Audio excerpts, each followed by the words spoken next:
जी हाँ, राज टेलीकॉम गुमला द्वारा प्रस्तुत एक नया एल्बम रतन कर जादू जेकर आवाज देवत है, जेकर आवाज ही पहचान है mister Ratan Badai. Music by Manoj Gumla.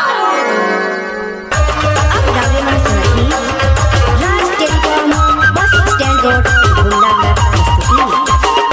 अब तोहरे मन सुना था डीजे बबलू कुमार और रामदास नक्की टोली।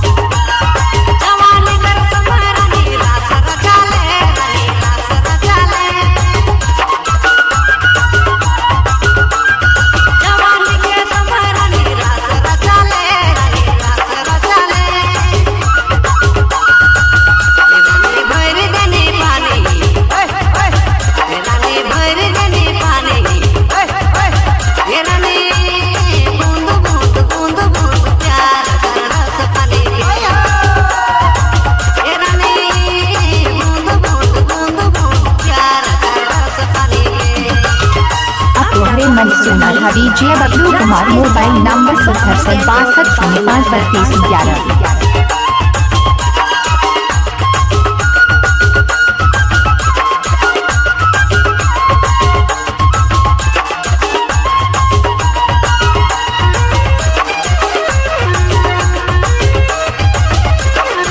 तोहरे मन सुना था DJ Bablu Kumar. Mobile number 6762053211।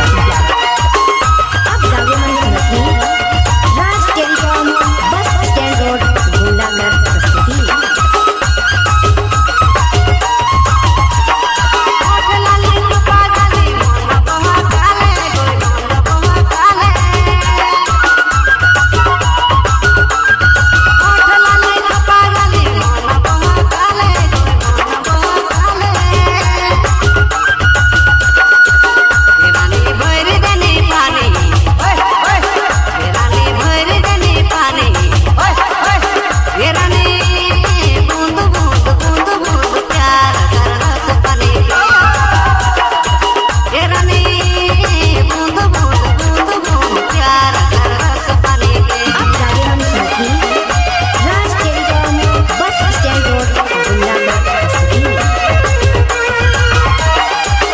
तोहरे मन सुना था डीजे बबलू कुमार और रामदास नक्की टोली।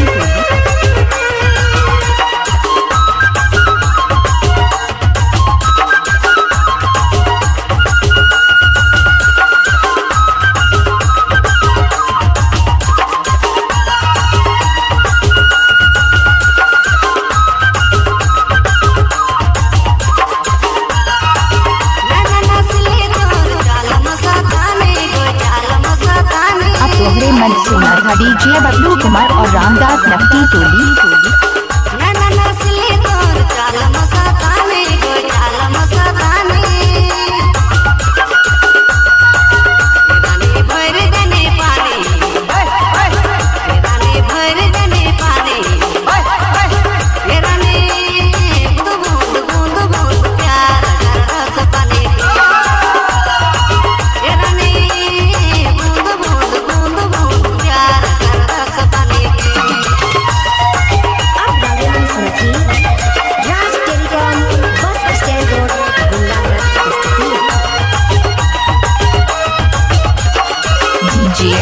बबलू कुमार। Mobile number 6762535211।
मन सुना था डीजे बबलू कुमार और रामदास नकटी टोली।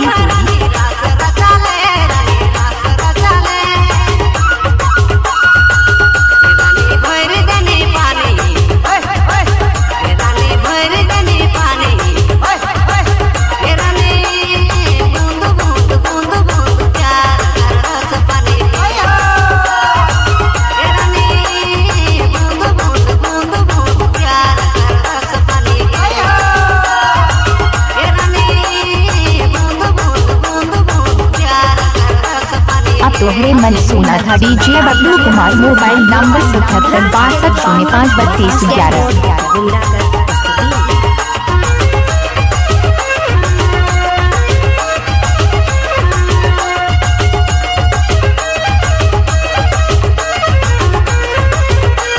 तोहरे मन सुना था डीजे बबलू कुमार और रामदास नकटी टोली। जी हाँ